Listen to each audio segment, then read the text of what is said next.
थवा मेलीन सीता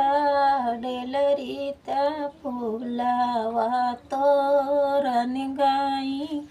फुलावा तोरण गाई हो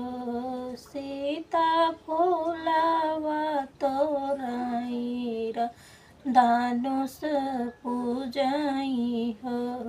सीता फुलावा तोरत जुतिया पूजाई जुति वाहन देव के पूजाई हो हाथवा मेलीन सीता डेलरीत फुलवा तोरण गाई हो सीता सब सखी मिली जुतिया पूजाई जुतियाहन देव के पूजाई हो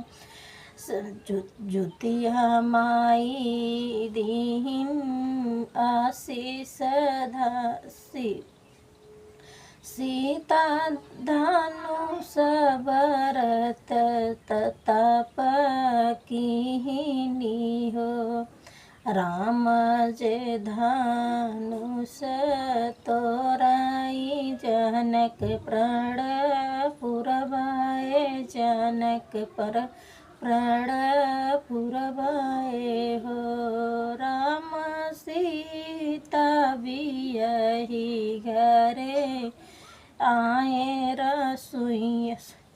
राम सीता बियही घरे लायनी हो राम रसोइया सीता सुंदरी हो बहिनी सासु पूछई एक बात राम के कैसे पायु राम के कैसे पायु ओ एक हाथेली हे डेलरिया हम फूलवा तोरण गाए हो सासु जुतिया बरत हम के जुतिया हम भूखे हो सासु जुतिया माई दीन आशीष गोदिया लालन भाई राम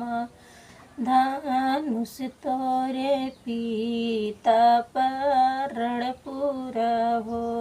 सासुरा माँ भी यही घरे लायनी।